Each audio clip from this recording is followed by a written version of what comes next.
O Chucrute FC é um podcast em parceria com Alemanha FC, Fußball BR e Rádio MW.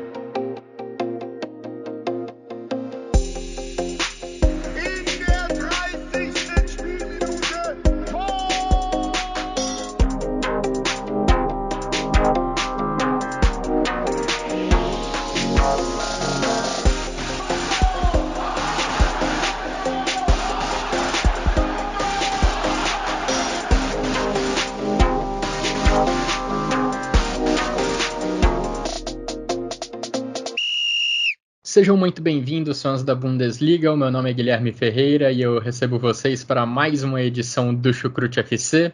Nessa edição a gente vai dissecar o que de principal aconteceu na 10ª rodada da Bundesliga, trazendo também algumas coisas da Copa da Alemanha, porque no meio da semana a gente teve alguns resultados no mínimo surpreendentes pelo mata-mata, e nós também nesse domingo, dia 31 de outubro, tivemos o sorteio da próxima fase da competição mata-mata na Alemanha. E para me ajudar a destacar, para me ajudar a analisar o que de melhor aconteceu ao longo desses últimos dias no futebol alemão, eu recebo virtualmente Vitor Lederman, diretamente da Alemanha. Tudo bem por aí, Vitor? Boa madrugada para você. Moin, moin, alô, servus. Pois é, estamos gravando aqui no horário alemão à 00:40, já do dia 1º de novembro, porque como amanhã é feriado aqui na Alemanha, né, se no Brasil o feriado é o do dia 2 de novembro, na Alemanha, em algum dos estados, incluindo aqui a Renânia do Norte-Westfália, o feriado é dia 1º de novembro, dia de Todos os Santos, então dá para ficar acordado até um pouquinho mais tarde e aproveitar aí o fim de semana um pouco mais. Acabou o horário de verão aqui também, né, o pessoal aí que acompanha bem os horários dos jogos, acho que conseguiu reparar isso, porque agora aí no Brasil os jogos são 1 hora mais tarde, né? É triste porque significa que o verão acabou, né? Agora os dias vão começar a ser bem curtinhos, mas faz parte. Acho que tem muito o que fazer em relação a isso, não. Eu já ouvi falar um ditado em alemão, Vitor, que o verão é a melhor estação do ano da Alemanha, a melhor estação e dura 5 dias. É mais ou menos isso, né? Já acabou oficialmente agora, mas, enfim, o clima de verão já deve ter acabado há um bom tempo. É curioso isso, porque assim, é verdade que em termos de dias quentes são realmente poucos, mas o horário de verão ele representa mais o número de luz, de horas de luz que você tem no dia, né?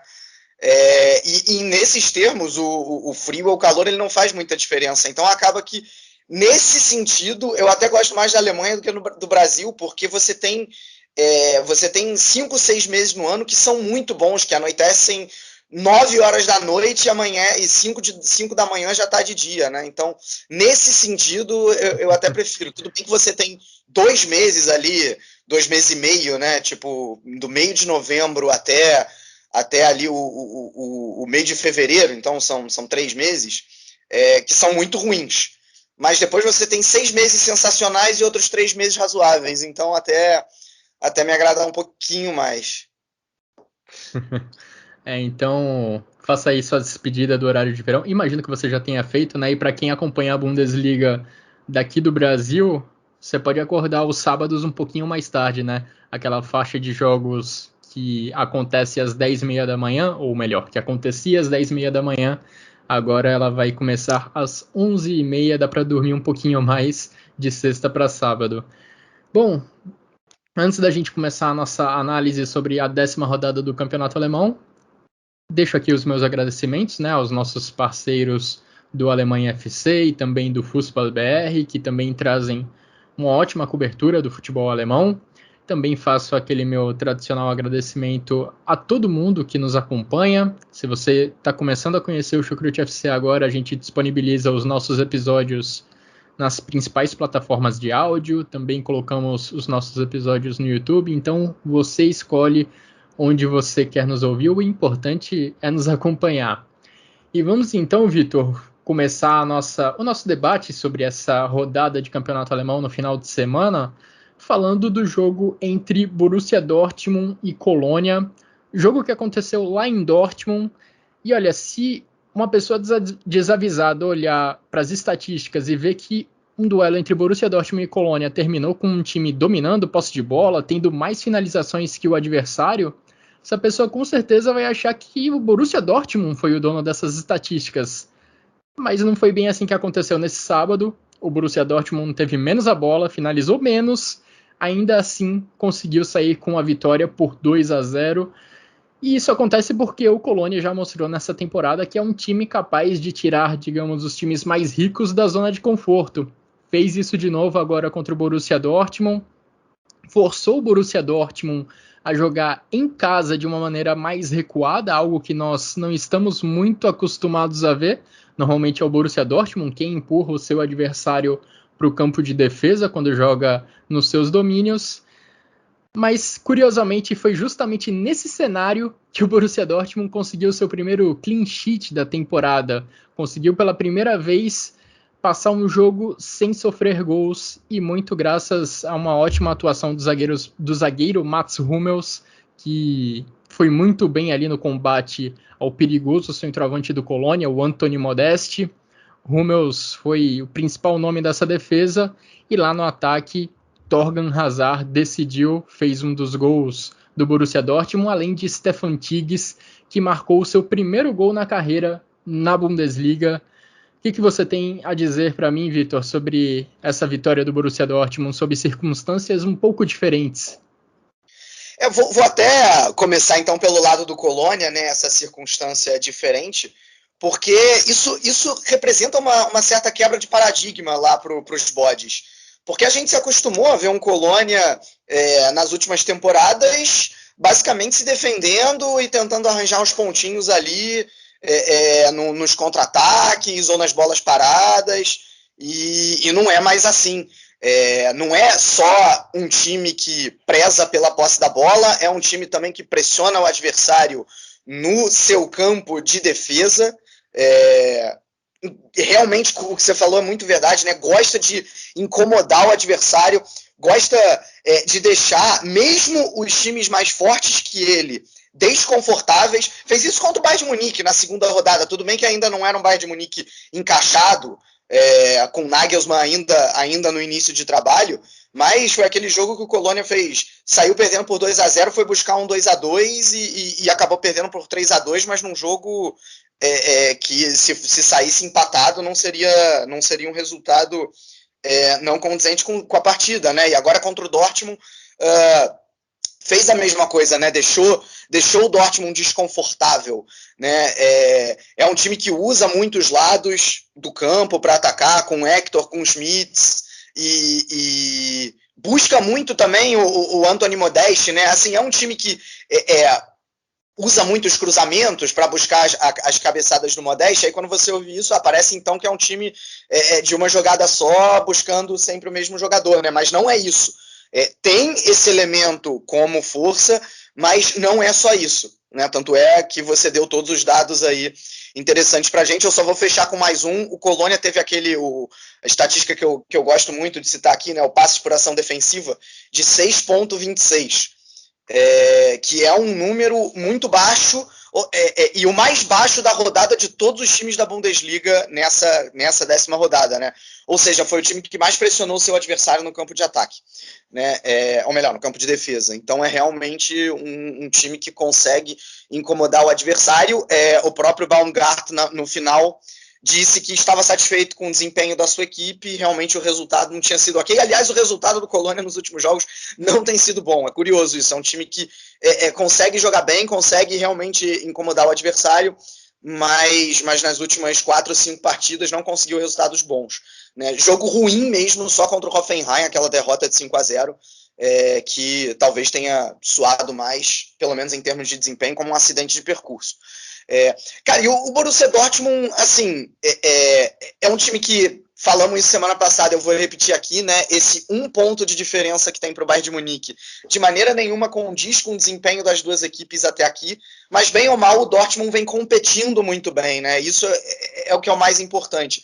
O Dortmund não brilha nos seus jogos. Eu até falei aqui também semana passada que se a vitória na ocasião sobre o Arminia Bielefeld representava mais uma fraqueza do Arminia do que uma força do Dortmund sem o Haaland, por tudo que a gente falou sobre o Colônia, venceu os bodes representa sim que o Dortmund está sabendo se virar sem o norueguês, e eu represento isso justamente com 2 gols, que foram 2 gols em que o Haaland poderia ter feito muito bem a jogada. O primeiro, uma ligação direta que o Julian Brandt consegue segurar a bola no ataque, o que é raro, o que mostra também como o Julian Brandt fez uma boa partida, até porque no segundo gol ele que dá assistência, né? Mas nesse primeiro ele segura a bola no ataque. Mostra também uma falha da defesa do Colônia, né? Porque convenhamos, perder pelo alto para o Brandt, para uma dupla de zagueiros, é complicado. Com certeza, isso é bem observado, né? E o segundo gol, que sai justamente num escanteio também cobrado pelo Brandt, aparece o Tigges, que até aqui, muito jovem, não tinha conseguido substituir a altura, não que ele nesse jogo tenha substituído a altura, o Haaland, porque é quase impossível, mas bem ou mal ele completou um escanteio ali de cabeça num gol que o Haaland poderia também tranquilamente ter feito, né? Então, de certa maneira, soube se virar sem esse jogador.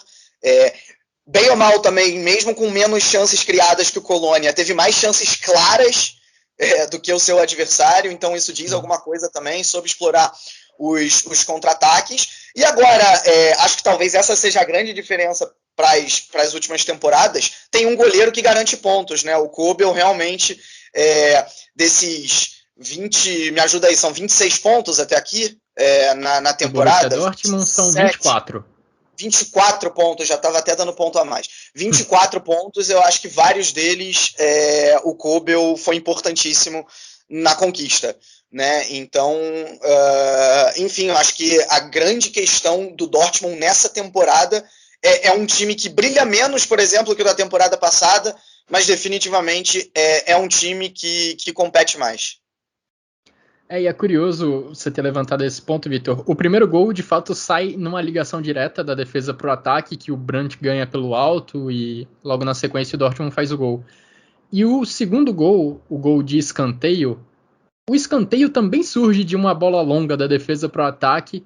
Então, apesar do Colônia ter feito um trabalho muito bom de basicamente não deixar o Borussia Dortmund sair da sua defesa, o Borussia Dortmund muitas vezes errava um passe ou rifava a bola lá para frente porque não encontrava alternativas de passe. O Colônia pressionou muito bem lá no campo de ataque.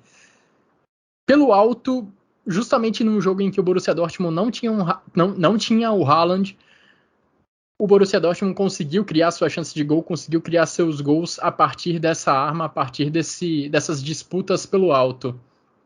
E falando um pouco mais do Colônia, me chama muita atenção que o time do Stefan Baumgart é o que mais tem cruzamentos na Bundesliga até agora. São 158 contra 132 do segundo colocado, que é o Hoffenheim. É uma diferença considerável.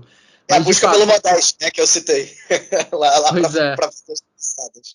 E muitas vezes o Colônia joga com o Anderson também, né? Joga com 2 torres lá na grande área adversária. Então, é uma estratégia que esse time do Stefan Baumgart usa muito, tentar chegar na linha de fundo para acionar uma dessas torres dentro da grande área. E chamou a atenção como o Colônia não conseguiu fazer isso no primeiro tempo contra o Borussia Dortmund. A equipe não conseguia chegar na linha de fundo para conseguir acionar o Modeste. Só na segunda etapa, só depois do intervalo, que o Colônia conseguiu criar algumas coisas ali pelas laterais. O Modeste teve talvez a sua principal oportunidade numa cabeçada no segundo tempo, mas ele não conseguiu ser tão efetivo quanto em jogos anteriores e o Colônia saiu de campo sem marcar gols.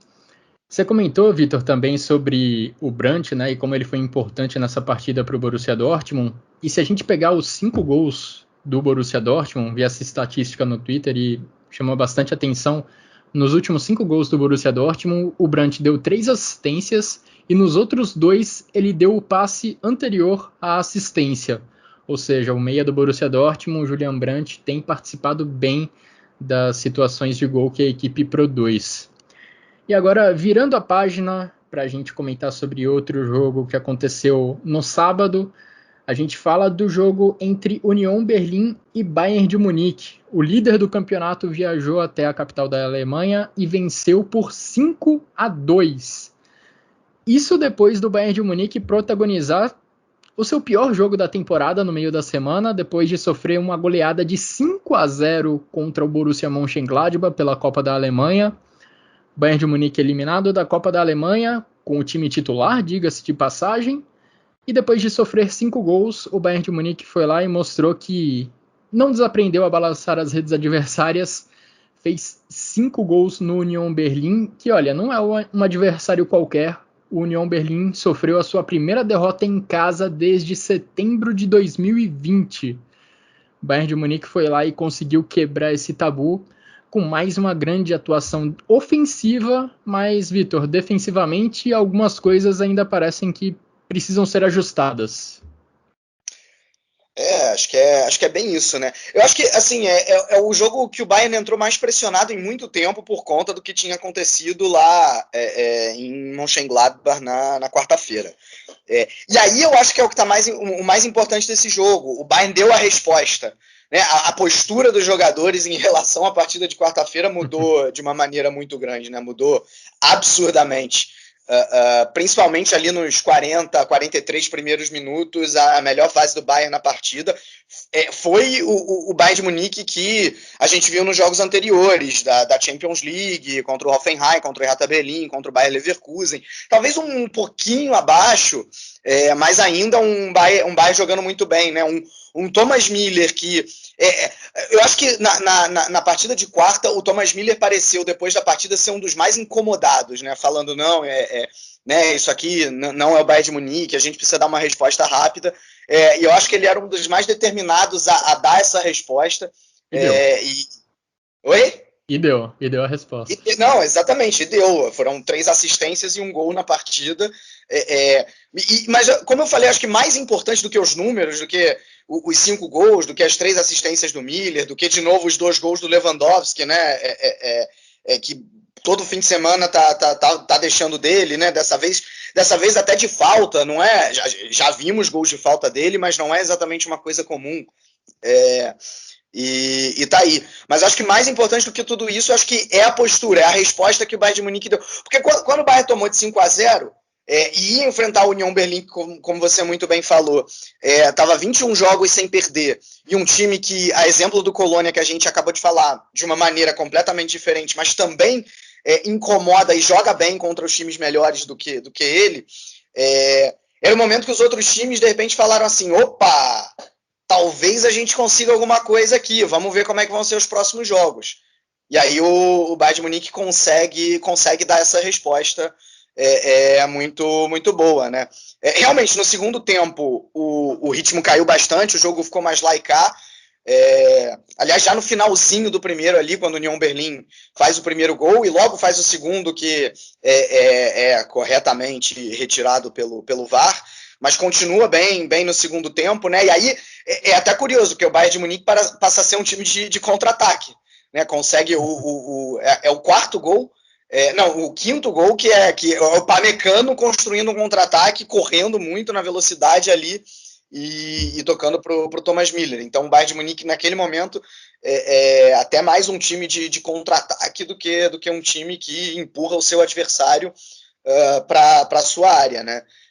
Mas de todo jeito mostra até repertório também, mesmo dessa maneira o Bayern de Munique conseguiu jogar. Agora, como você falou, realmente eu acho que ainda teve um problema ali de intensidade mesmo, de postura nesse inicinho ali do segundo tempo. Foi um time que o jogo passou a ser mais lá e cá, e aí deixou realmente espaços na defesa, né? Aliás, algumas mudanças na defesa, porque ele optou por colocar o Pavard e o Pamecano, o próprio Pamecano que eu acabei de citar, no banco. Acho que também em resposta ao que tinha acontecido na quarta-feira, porque esses 2 jogadores tinham ido muito mal, apesar de que o Hernandes também tinha ido muito mal e continuou como titular, né?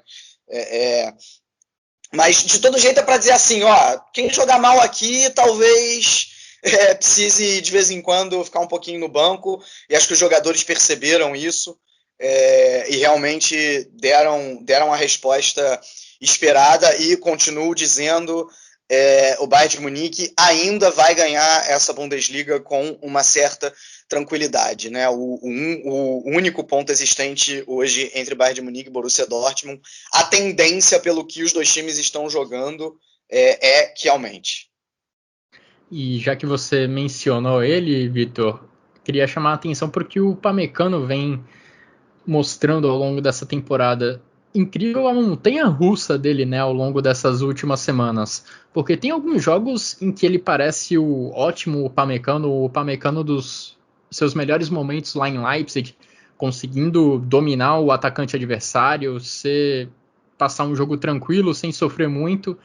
Mas em outras partidas ele tem algumas atuações desastrosas. E curiosamente, acho que as duas piores do Upamecano no Bayern de Munique foram contra o Borussia Mönchengladbach. Lá na primeira rodada da Bundesliga ele não foi bem, tem um pênalti ali no final do jogo que o juiz não dá e olha, poderia ter dado. E nesse meio de semana contra o Borussia Mönchengladbach ele esteve envolvido em vários gols do Borussia Mönchengladbach, mas enfim, do jeito errado. Ele poderia ter feito coisa muito melhor para evitar gols do Borussia Mönchengladbach e não conseguiu fazer. Já agora, nesse final de semana, ele dá a resposta dando uma bela assistência, né, numa bela arrancada da defesa para o ataque, e já é a quarta assistência dele nessa Bundesliga. Números impressionantes para um zagueiro e que deixam bem evidente, né, como o Upamecano tem sido ou 8 ou 80, ou ele vem fazendo jogos dominantes, às vezes até distribuindo assistências, mas às vezes também ele comete alguns erros infantis que acabam resultando em chances de gol para o adversário. Mas de fato, o placar de 5-2 foi a vitória do Bayern de Munique foi praticamente assegurada nos primeiros 35 minutos de jogo, quando o Bayern de Munique já tinha aberto 3-0. Depois dali, o Bayern de Munique ainda sofreu um pouco, mas ainda ficou um pouco distante sequer do empate a equipe do Union Berlin. Em nenhum momento a desvantagem chegou a ficar em um gol, por exemplo. E vale a gente destacar também que o Bayern de Munique ainda não conta com o seu treinador, o Julian Nagelsmann, segue afastado, segue em quarentena. Ele foi diagnosticado com Covid recentemente e desde então não foi mais para a área técnica, não foi mais para a linha lateral do Bayern de Munique comandar os seus jogadores. Para dar uma acrescentada, você falou do Upamecano, eu queria falar de outro jogador e de atuações individuais também. Se o Upamecano é essa montanha-russa citada, o Sané, pelo jeito, subiu a montanha, né?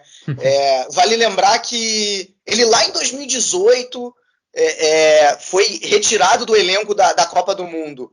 E o Low, por conta disso, foi absurdamente criticado, porque ele se mostrava um talento muito grande. E ao longo dos anos, a gente foi vendo que o Low tinha uma certa razão ali em dar essa resposta para o Sané, porque ele se mostrou um jogador muito pouco coletivo, um jogador que não, por exemplo, contribui com a fase defensiva, e que, quando chegou no Bayern, teve uma temporada muito complicada, inclusive com o Hansi Flick o colocando no banco, não confiando, chegou a sofrer vaias da própria torcida do Bayern de Munique nessa temporada. E, cara, talvez pela mudança de lado, né? Ele estava jogando mais pelo lado direito e passou a jogar pelo lado esquerdo, mas aquele pseudo lado esquerdo, né? Porque o Afonso Davies é o responsável normalmente por dar amplitude, e aí o Sané acaba aparecendo muito mais como um cara que parte da ponta esquerda para o centro, né? Ele passou a jogar muito melhor, mas ele mudou muito a postura dele também. É muito possível que tenha dedo do Nagelsmann nisso, eu realmente acredito. Ele passou a contribuir mais com a defesa. Você vê na expressão corporal dele que ele se incomoda mais com o que acontece em campo. Ele era muito criticado justamente por isso, né? Então, acho que a gente tem que destacar aí o Sané, que se antes a gente colocava aquela interrogação de um jogador com potencial, mas que até então não tinha demonstrado esse potencial, parece que ele amadureceu e pode ser ainda muito importante aí nessas pontas do Bayern de Munique no futuro. Eu lembro do jogo contra o Bayer Leverkusen. O Bayern de Munique atropelou naquela partida, venceu por 5-1, e um dos motivos para o Bayern de Munique ser tão dominante, principalmente ali no primeiro tempo, foi o trabalho sem bola dos jogadores de ataque, incluindo o Sané. Sané, em vários momentos, ia para cima do adversário, tentava recuperar a bola, tentava forçar algum erro. Você via ele mais integrado ao sistema do Bayern de Munique nesse sentido, de brigar pela bola a todo instante, de tentar forçar o erro do adversário ainda ali no campo de ataque. Que bom pro Sané que ele vem nessa ascensão, que bom que ele vem subindo a montanha, como você falou, Vitor. Esperamos que ele não desça mais essa montanha, que ele siga jogando em alto nível, porque quando ele joga em alto nível, ele mostra coisas muito boas dentro de campo. O Bayern de Munique conseguiu se recuperar, conseguiu dar um bom sinal de resposta depois de ser eliminado no meio da semana da Copa da Alemanha, mas tem um time que, além de ser eliminado da DFB Pokal no meio da semana, também não conseguiu dar uma boa resposta no final de semana. Falo da equipe do Bayer Leverkusen, que perdeu para o Karlsruhe por 2-1 pela Copa da Alemanha. Karlsruhe que está na segunda divisão, se eu não me engano. O Bayer Leverkusen desperdiçou um caminhão de gols nesse jogo do meio de semana. Foi eliminado assim por falhas totais no ataque, muito culpa dos gols perdidos. E agora no final de semana, pela 10ª rodada da Bundesliga, a equipe do treinador Gerardo Seoane foi derrotada pelo Wolfsburg.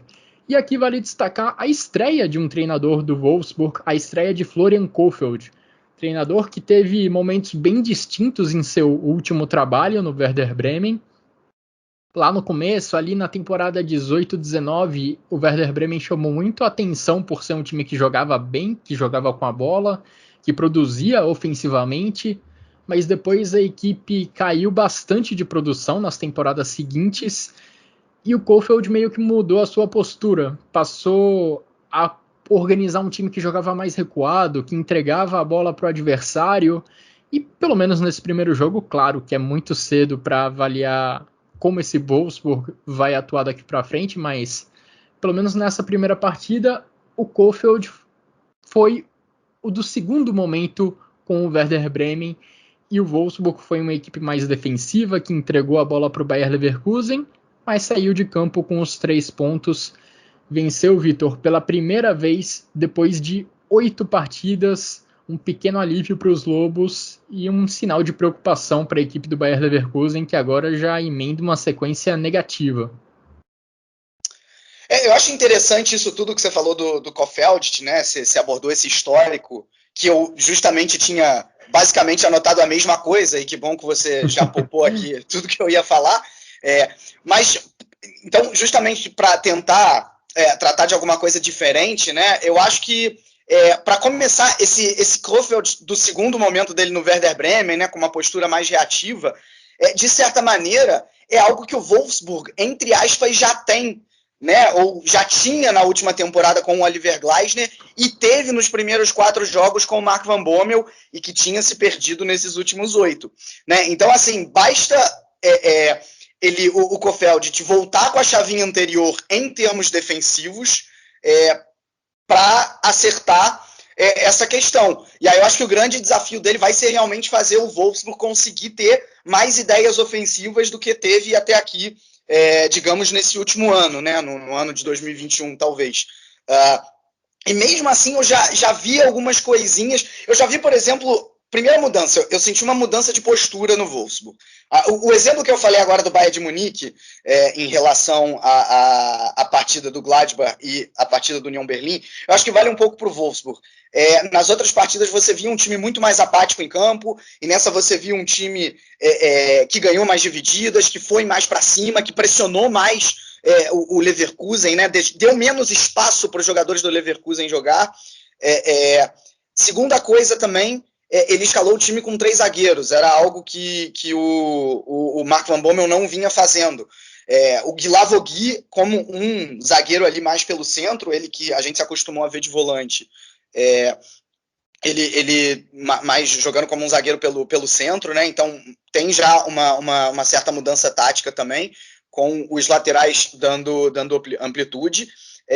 E além disso, o Kohfeldt já viu a estrela dele brilhar nesse primeiro jogo, porque no segundo tempo ele coloca o Luque Bacchio e coloca o Paulo Otávio. No primeiro gol, o Luque Bacchio dá assistência para o Unimecha, e no segundo gol é o Paulo Otávio que inicia tudo, porque é ele que começa o cruzamento, Do cruzamento dele nasce um bate-rebate ali na área do Leverkusen, que termina com gol de Arnold. E diga-se de passagem, até passou despercebido por conta da demissão do Van Bommel, mas o Arnold passou a ser o jogador do Wolfsburg com mais jogos na história da Bundesliga dos Lobos, né?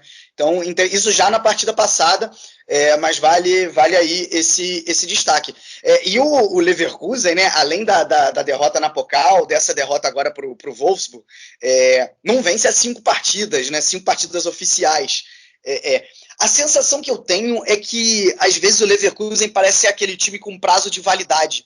Ele dá impressões de estar muito bem, até por um período relativamente razoável, você passa a acreditar nele, e aí, de repente, tudo degringola. Isso aconteceu exatamente igual na temporada passada. Aliás, a queda também na temporada passada começou justamente depois de um jogo contra o Bayern de Munique, e a mesma coisa vem acontecendo agora, né? Eu não sei, eu acho que tem hora que o Leverkusen ele acaba começando a se tornar um pouco previsível, um pouco mais fácil de ser marcado.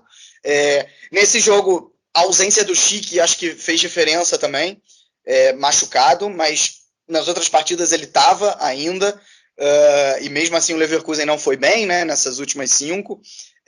Então eu acho que é um time que às vezes precisa procurar, principalmente nesses momentos em que as coisas não estão dando muito certo, procurar outras soluções, né? Talvez tentar ser um time mais reativo, tentar ser um time mais rápido ali na hora de atacar, porque realmente jogador de velocidade, a gente só pensa no Diaby.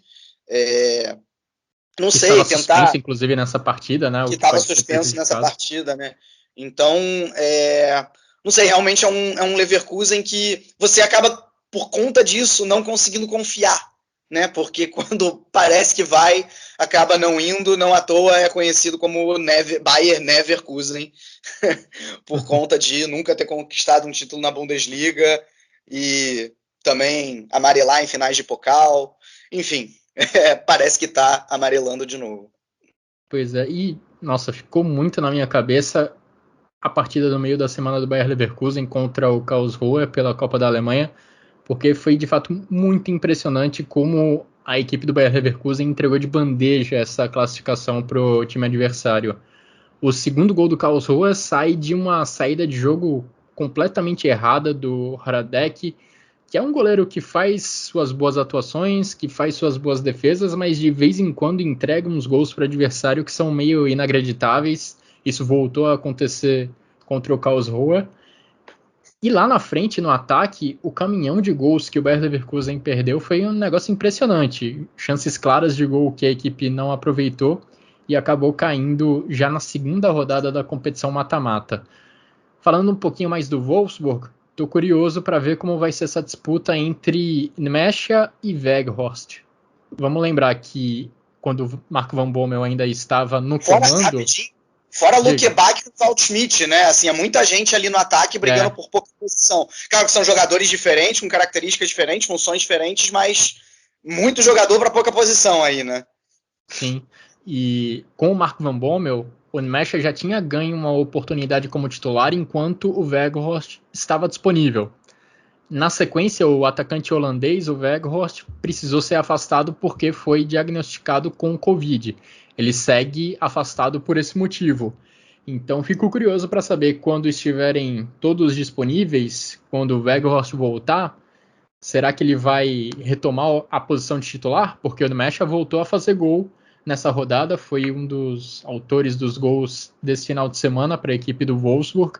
Já tinha marcado também há 2 jogos, no jogo retrasado da equipe do Wolfsburg. Então, o Florian Kohfeldt terá decisões importantes aí para montar o ataque nas próximas semanas. Um outro time que, olha, deu sopa pro azar na Copa da Alemanha, mas ele conseguiu, no final das contas, se classificar, foi a equipe do Leipzig. O Leipzig deu sopa pro azar na Copa da Alemanha, mas venceu o Babelsberg, equipe da 4ª divisão, por 1-0, numa partida em que o Leipzig também deveria ter matado muito mais cedo. Não deveria ter ganho só por um gol de diferença. O jogo ficou ali, de certa forma, dramático até o final. Mas dá para dizer que a classificação só aconteceu porque do outro lado tinha um time com pouquíssima qualidade que, enfim, não demonstrou muita capacidade de incomodar a defesa do Leipzig. Nesse final de semana, nesse sábado, o Leipzig voltou a abrir um gol de diferença, voltou a dar sopa para o azar, desperdiçando algumas chances no ataque, só que dessa vez quem estava do outro lado não era um time da 4ª divisão, era um time da 1ª divisão, era o Eintracht Frankfurt, e graças a um gol do brasileiro Tuta, já nos acréscimos do segundo tempo, o Frankfurt fez o Leipzig pagar e arrancou um empate dentro de casa. Resultado importante para a equipe do Frankfurt, porque, olha, aparentemente o Frankfurt vai brigar ali na parte de baixo da tabela. O Frankfurt ficaria na 16ª posição se tivesse perdido esse jogo diante do Leipzig. O empate coloca a equipe pelo menos na 15ª posição, que é a primeira acima do playoff. E pelo lado do Leipzig, mais um resultado frustrante na conta do Jesse Marsch. A sequência recente até que vinha mostrando alguns resultados bons, algumas boas atuações, produzindo ofensivamente, mas o Leipzig não pode criar tantas oportunidades e desperdiçar a ponto de deixar o adversário vivo até o final da partida. Vitor, o que você viu desse jogo? O que você pode me dizer desse empate entre Leipzig e Frankfurt? Cara, assim, bom, Frankfurt valeu demais ter conseguido o empate, né, no último minuto, significa que não desistiu em nenhum momento. Super legal a volta por cima do Tuta, né, porque ele chegou a ser colocado assim no banco de reservas sem nenhuma explicação pelo Oliver Glasner, e aí chega aí e empata a partida no último minuto. Agora sim, em termos do que o Frankfurt fez na partida, é tudo que a gente pode destacar de positivo. Você pega os highlights dessa partida, os melhores momentos, basicamente assim, o Frankfurt teve um cruzamento do Kostic, que ele claramente não tenta chutar e a bola acaba indo no travessão. Você tem um chute de fora da área ali no final do primeiro tempo, que o Gulak se pega com uma certa facilidade, e você tem o gol. Kostic? Do próprio Kostic, e você tem o gol. Que saiu dos pés do Kostic. Que saiu dos pés do Kostic. Acho que, com tudo isso, dá pra gente dizer que o Frankfurt é um time que não tem esquema tático. É basicamente 3-4-2-1, bola no Kostic. Assim, é a única válvula de escape da equipe, né? Acho que você falou Kostic tantas vezes aí que representa isso. Na temporada passada, em que o Frankfurt foi muito bem e deixou ali a vaga na Champions League escapar entre os dedos, já tinha uma certa, eu não vou dizer uma certa dependência do Kostic, mas ele já era o cara mais acionado. Só que aí você tinha um André Silva para completar muitas vezes o que o Kostic fazia, e que agora estava justamente do outro lado no Leipzig, né? Você ainda tinha um Kamada e um Yunis em grande fase, você tinha mais elementos para chegar lá. E esse Frankfurt do Oliver Glasner é um time sem ideia ofensiva, que, como eu falei, basicamente usa o Kostic ali como na tentativa, o que eu posso aqui fazer? E na prática não faz nada, não à toa está aí nessa posição, 15º lugar. E o curioso é o seguinte, é que você pega a tabela, só tem 4 times que tem mais derrotas que tem menos derrotas do que o Eintracht Frankfurt. Só que é um time que empata demais. São 6 empates até aqui em 10 partidas. E nos pontos corridos, empatar, amigo, você não vai a lugar nenhum. Que é o que está claramente acontecendo aí com as Águias, né? Mas mesmo assim, o jogo foi 1-1. E aí, além de uma estatística que eu acho até que já está relativamente consolidada, né? Principalmente no nicho, quem acompanha o futebol mais de perto, são os gols esperados, a partir dos gols esperados, você pode tirar de uma só partida os pontos esperados, né? Ou seja, ele sai dos gols esperados, ou seja, se um time tem muito mais gols esperados do que o seu adversário, os pontos esperados eles vão se aproximar muito dos 3. Se for muito próximo, vai se aproximar do 1.66, não é nem 1, mas 1,66, né? Porque o empate vale 1, mas a vitória vale 3, então acaba tendo um desbalanço aí. Né? Então, basicamente é o seguinte, se os dois times têm os mesmos gols esperados, os pontos esperados dos dois times vai ser 1,66. Se um time tiver 20 gols esperados e o outro tiver 0,1, ele basicamente vai ter 2,99 contra 0,01. Nessa partida, para vocês terem noção, o Leipzig teve 2,95 de pontos esperados e acabou arrancando só 1. O que acaba sendo um problema, né? O que eu apontaria de positivo no Leipzig é o seguinte, é que se o time é bem irregular, né, tá aí na 8ª posição, o que, de certa maneira, é inesperado para o material humano, claramente o desempenho mudou nas últimas partidas e mudou para melhor. Né? Você vê, acho que justamente o fato de ter criado tantas chances nessa partida, de alguma maneira, consegue mostrar isso. Né? O desempenho ofensivo da equipe claramente evoluiu. Uma melhora do Szoboszlai, uma melhora dos volantes, uma melhora, eu acho até que na ideia de jogo mesmo, com 3 zagueiros, o Mukiele e o Angelinho estão dando uma amplitude legal ali, tá funcionando legal. Para mim, o Poulsen é o grande destaque. Vou repetir, ele não é um craque, ele não é o cara que tem uma técnica apurada, mas parece estar sempre na posição certa, segura muito bem ligação direta, e, mais uma vez, nessa partida foi essencial. A impressão que eu tenho é que ele participa de todas as jogadas de ataque do Leipzig, seja assim, dando um primeiro passe mais importante, seja justamente segurando ali, fazendo o pivô certinho, e aí o Leipzig consegue chegar às suas chances. Só que, e tá colocando o André Silva no banco, né? Com o André Silva no banco. Contratação do time para a temporada e não demonstrou muito até agora. É até curioso isso, porque assim, a grande verdade é que o time funciona melhor, tá funcionando, não vou dizer funciona melhor, mas está funcionando melhor sem ele do que com ele. Ele pode até ser uma peça para entrar no segundo tempo, e é o que tem acontecido, e pode até ajudar, de repente, a ser mais um atacante para arrastar os zagueiros, mas o time está, a dinâmica de ataque do Leipzig, talvez pela movimentação, está funcionando melhor sem ele do que com ele. O time funcionou melhor, está criando mais chances de gol, está criando mais oportunidades, como aconteceu nesse jogo do final de semana contra o Eintracht Frankfurt.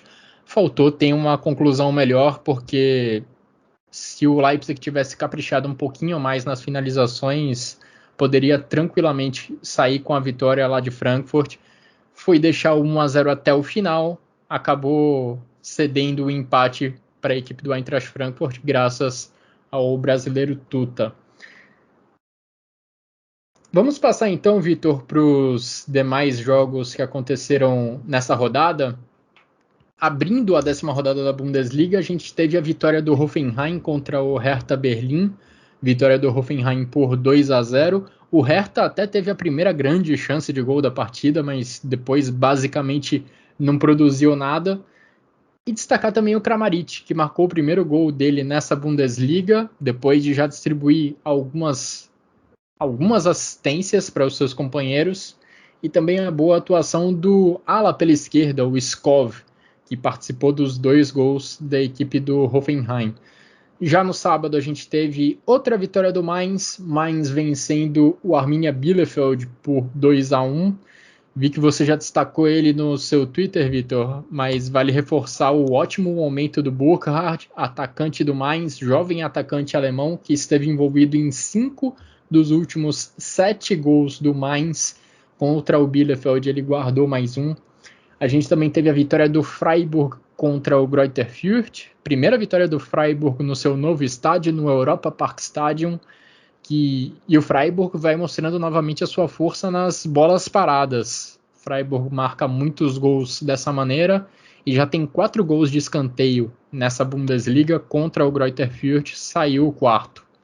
E já no domingo, fechando a rodada, vitória de virada do Augsburg contra o Stuttgart, vitória de 4-1. O Augsburg saiu perdendo e conseguiu virar com 4 gols, também com muita ajuda das bolas paradas. Os 2 primeiros gols, o gol do empate e o da virada, saíram em cobranças de escanteio. E para o Stuttgart, o sinal de alerta acho que fica cada vez mais ligado. E fechando a rodada, a gente teve a vitória do Borussia Mönchengladbach contra o Bochum. Gladbach atropelou o Bayern de Munique no meio da semana. Nesse domingo, teve uma vitória com um pouco mais de sustos. Teve uma grande defesa do Sommer no final da partida para preservar essa vitória. Mas o Gladbach conseguiu os 3 pontos, conseguiu subir um pouquinho mais na tabela. E uma estatística curiosa é que o Gladbach vinha de 15 jogos consecutivos sem vitória contra o Bochum na Bundesliga.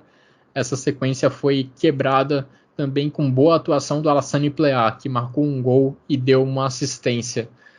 O que você viu dessas partidas, Vitor? Quais são os seus destaques desses outros jogos da rodada? Bom, vamos lá então. Como sempre, gosto de passar rápido por esses jogos que a gente acaba deixando para o final, né? Bom, Hoffenheim e Hertha, o Hoffenheim acaba dando uma freada numa tentativa de reação do Hertha Berlim, né, que vinha de 4 vitórias nos últimos 6 jogos, depois de um início péssimo. Depois de o início da partida, em que o Hertha talvez tenha sido até um pouquinho melhor, poderia ter aberto o placar, a partir do gol do Hoffenheim, que veio, como os alemães gostam de chamar, aus dem Nichts, né, ou seja, do nada. Aí o Hoffenheim passou a dominar a partida, mais uma vez destaque para o Kramaric, e está aí na 9ª posição, mas só a 3 pontinhos da Champions League, né? Aliás, fazendo só um pequeno parênteses aqui, a gente tem um equilíbrio muito grande entre a 4ª e a 12ª posição. São só 5 pontos separando essas 2 posições, o Bayer Leverkusen do Hertha Berlim. Então, tá todo mundo aí na briga, né? É interessante a gente acompanhar isso aí, porque pode sobrar até para uma surpresa conseguir uma vaguinha na Champions League, né? Cara, o Freiburg é o único invicto até aqui, é incrível isso, né? 6 vitórias e 4 empates, não tenho o que dizer, melhor defesa da Bundesliga, só 7 gols sofridos, aliás, é o único time que continua só com 1 dígito de gol sofrido. Realmente impressionante. Acho que nessa partida o Freiburg, aliás, não é comum o Freiburg brilhar, né? Você não vai pegar uma partida aí dessas 6 vitórias do Freiburg que você diz, caramba, que time que enche os olhos, né? Não é isso, mas é muito eficiente, sabe usar muito bem as bolas paradas, como você já disse. E outra coisa é que o Freiburg tem até aqui, sob uma determinada estatística, o melhor goleiro da Bundesliga, que é o Mark Flecken. Uma estatística até trazida pelo excelente perfil no Twitter, o Bundesliga Insider, vale a pena seguir para quem usa o Twitter, que ele, de 38 finalizações contra a sua equipe até aqui, ele pegou 31, ele fez 31 defesas. E é o melhor, tem o melhor aproveitamento nesse quesito até aqui, né? Então acho que muito dessa boa defesa do Freiburg vem dele. Claro que também é um time muito organizado defensivamente e difícil de ser batido. Cara, e o Greuther Fürth, assim, eu diria até que começou relativamente bem a partida, conseguiu deixar o Freiburg longe do seu gol, só que aí acabou fazendo um gol contra muito bizarro, né, com o Asta, ele sozinho cabeceou contra a própria meta. E aí acabou mudando um pouco o jogo, o Freiburg depois teve mais tranquilidade para isso. Eu acho até que o Greuther Fürth, se no início da temporada você falava, nossa, esse time vai tomar goleada atrás de goleada, não vai fazer nada na Bundesliga, isso até está se confirmando, porque está só com 1 pontinho até aqui, 27 gols sofridos, pior defesa de longe, mas assim, eu diria que até houve uma evolução de umas 4, 5 partidas para cá. O que eu quero dizer é o seguinte, das 10, as 5 últimas partidas foram melhores do que as 5 primeiras, no geral. Só que ainda muito insuficiente, e claro, também com um time muito limitado, né? Bom, o Mainz, que é um desses times aí nessa zona que está brigando por Champions League, só que está lá em cima, né? Está em 5º lugar, a 1 pontinho só do Bayer Leverkusen. Teve até o Arminia Bielefeld, né, o adversário do Mainz, teve até a chance de uma revanche, porque o Mainz tinha eliminado o próprio Bielefeld na Pokal no meio de semana, mas essa revanche não veio. Inclusive. Na prorrogação, né? Mas dessa vez, se o jogo foi para prorrogação na Pokal, dessa vez, assim, o resultado de 2-1 parece ali que foi na conta do chá. só que a grande verdade é que o Mainz foi muito melhor na partida, o 2-1 foi pouco, poderia tranquilamente ter sido 4-5. E é até curioso que numa partida em que o Mainz dominou tanto, e mais uma vez com o Onisivo, você citou muito bem o Bucart, né? Mas numa partida que o Mainz dominou tanto, os 2 gols que saíram em falhas individuais da defesa. Né? O primeiro, o Ortega, o Ortega, que é um goleiro excelente, não costuma falhar, mas falhou, né? Entregou o rebote ali no primeiro gol, e no segundo, uma falha clamorosa do zagueiro do Bielefeld, que fez com que o Bucart roubasse a bola e saísse cara a cara com o Ortega, né? Mas realmente, mais uma partida boa do Mainz, que contra o adversário mais fraco fez valer dá para dizer até o seu favoritismo, né? É algo que a gente não diria algumas temporadas atrás. Nossa, o Mainz favorito, mesmo contra o Bielefeld, não seria algo para a gente apontar, mas nessa não tem nem o que dizer. E o Bielefeld, que para mim é um dos piores times da Bundesliga até aqui, né? Não à toa está na vice-lanterna, um futebol paupérrimo, nenhuma vitória até aqui, pode estar sofrendo com a síndrome da segunda temporada, né? Aquele time que consegue subir da segunda para a primeira de uma maneira surpreendente, consegue se segurar na primeira divisão também de maneira surpreendente, e aí chega na segunda temporada e acaba sucumbindo. Né? Isso aconteceu recentemente com o Hannover, aconteceu com o próprio Stuttgart, aconteceu com o Darmstadt, aconteceu com o Ingolstadt. Exemplos não faltam, e pode ser que a gente esteja vendo isso no Bielefeld. Aliás, acabei de citar, pode ser que a gente esteja vendo também no Stuttgart, né? Porque só um pontinho acima da zona do playoff. Eu não queria trazer esse histórico para o torcedor do Stuttgart, porque isso vai fazer ele se sentir mal, mas a gente pega o seguinte: temporada 15-16, caiu. Temporada 16-17, subiu de imediato. Temporada 17-18, foi a sensação da Bundesliga, quase chegou na Liga Europa, jogando muito bem. Aí temporada 18-19, quando todo mundo pensa, agora vai conseguir se estabilizar, caiu de novo. Temporada 19-20, conseguiu subir de imediato. Temporada 20-21, sensação mais uma vez, com um time muito interessante, né, o da temporada passada. E agora, na temporada 21-22, vem fazendo uma campanha bastante complicada, como eu já falei, né? Ou seja, parece que a história de alguma maneira está se repetindo, né? Tá sentindo muito a falta de jogadores essenciais na temporada passada, né? Do Silas, do Kaladzic, e os poucos jogadores que tanto na defesa estavam garantindo, quanto também lá no ataque, que eram os seus zagueiros, o Mavropanos e o Kempf. O Mavropanos não pôde jogar nessa partida, se machucou, e o Kempf saiu machucado logo no início, justamente quando o Stuttgart ainda vencia por 1-0. E aí o Augsburg, com 2 gols de bola parada, como você também já bem falou, conseguiu a virada e venceu por 4-1, uma vitória importantíssima do Augsburg, que para mim ainda é um time que você não consegue confiar nem um pouco, tá entre os 3 piores da Bundesliga, né? E para a gente fechar, o Gladbach, que venceu o Bochum, na minha opinião, de uma maneira tranquila, assim, o 2-1, a exemplo do Mainz e Bielefeld, o 2-1 também não representa exatamente o que foi a partida. O desempenho do Gladbach vem sendo muito bom, os resultados não estavam vindo, principalmente na Bundesliga, né? Veio no meio de semana contra o Bayern de Munique, eu diria que agora veio de novo com o Bochum, com uma mudança de esquema até do Adi Hütter, né? Ele vinha nos últimos jogos jogando com 3 zagueiros, optou por uma linha de 4, com o Scali e o gente, me falhou, o Ben Sebaini na lateral esquerda, dando bastante amplitude. O Pleyal, o Hoffmann e o Embolo combinando muito bem lá na frente, com o Stindl também. Era para ter feito mais do que esses 2 gols. Realmente sofreu riscos no final que não deveria, com o Soma falhando, defendendo ali no último minuto, que poderia ser o gol de empate do Bochum. Um Bochum que vinha de 2 vitórias e claramente é outro que melhorou de desempenho do início da temporada para cá. Vai brigar para não cair, mas tem chance sim de ficar na primeira divisão. Falei demais um pouco como sempre, mas é legal a gente sair um pouquinho também de Bayern de Munique, de Borussia Dortmund, para falar sobre esses times que não ganham tanta mídia fora do Chucrute FC, digamos assim. Sim, sim.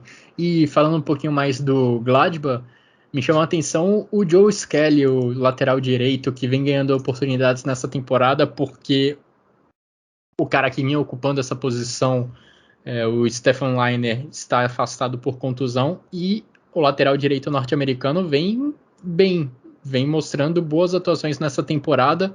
Deu inclusive uma bela assistência nessa vitória contra o Bochum por 2-1. E agora, Vitor, que a gente já passou a limpo o que aconteceu na 10ª rodada da Bundesliga, vamos para a 2ª divisão, vamos com o Thiago Barbosa. Olá pessoal do Chucrute FC, que está falando é o Thiago Barbosa do Bundesliga Brasil 2. Falar o que aconteceu nesta 12ª rodada da Zweite Liga, com o Nuremberg perdendo a invencibilidade, o Schalke 04 sendo derrotado, o Hamburgo empatando, o líder São Paulo empatando com o Werder Bremen. O Regensburg venceu o derby diante do seu grande rival Ingolstadt e o Paderborn vencendo bem o Karlsruhe. Vamos ver o que aconteceu nessa rodada de número 12. Nas partidas de sexta-feira, o Darmstadt recebeu o Nuremberg e venceu por 2-0, tirando a invencibilidade do Der Club na competição. O Heidenheim recebeu o Schalke 04 e voltou a vencer depois de 3 derrotas seguidas pelo placar de 1-0. O Dinamo Dresden recebeu o Sandhausen e foi derrotado por 1-0. O Hannover 96 recebeu o Ergas Big Alve e ficou no empate em 1-1. O Werder Bremen recebeu o São Paulo e ficou no empate em 1-1. O Hamburgo recebeu o Rosenkiel e ficou no empate em 1-1. Já nos jogos de domingo, o Hansa Rostock recebeu o Fortuna Düsseldorf e venceu por 2-1. No Danube River Derby, o Ingolstadt recebeu seu rival Regensburg e a equipe bávara venceu por 3-0. E o Karlsruhe recebeu o Paderborn e foi derrotado por 4-2. A classificação atual está com o São Paulo na liderança com 26 pontos, seguido do vice-líder Regensburg com 25 pontos e o terceiro colocado Schalke 04 com 22 pontos. Já na zona de rebaixamento, o Rosenkiel é o 16º com 11 pontos, seguido do Ergas Big Alve com 8 pontos e o Lanterna Ingolstadt com 5 pontos. Esse foi o melhor que aconteceu nesta rodada de número 12 da Zweite Liga. Um grande abraço a todos e até a próxima. Muito obrigado, Thiago. E agora a gente pode falar de futebol alemão feminino.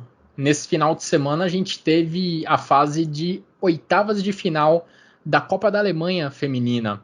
E com alguns duelos, importantíssimos, alguns duelos de alto nível, de times que estão na parte de cima da tabela da Frauen-Bundesliga.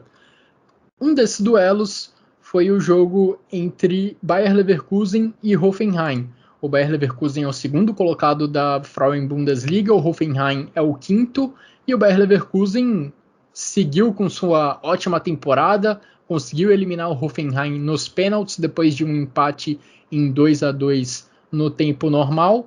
E o outro jogo de bons times, de times de alto nível que aconteceu já nas oitavas de final, foi o Bayern de Munique, líder da Frauen-Bundesliga, contra o Eintracht Frankfurt, que é o terceiro da competição por pontos corridos. O Bayern de Munique venceu por 4-2, conseguiu sua classificação com certa tranquilidade.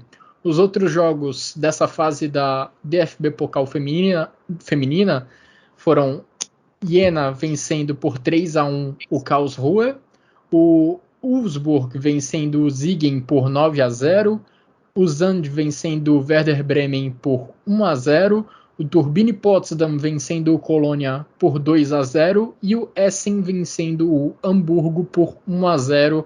Para fechar as oitavas de final, ainda tem o duelo entre Freiburg e Wolfsburg.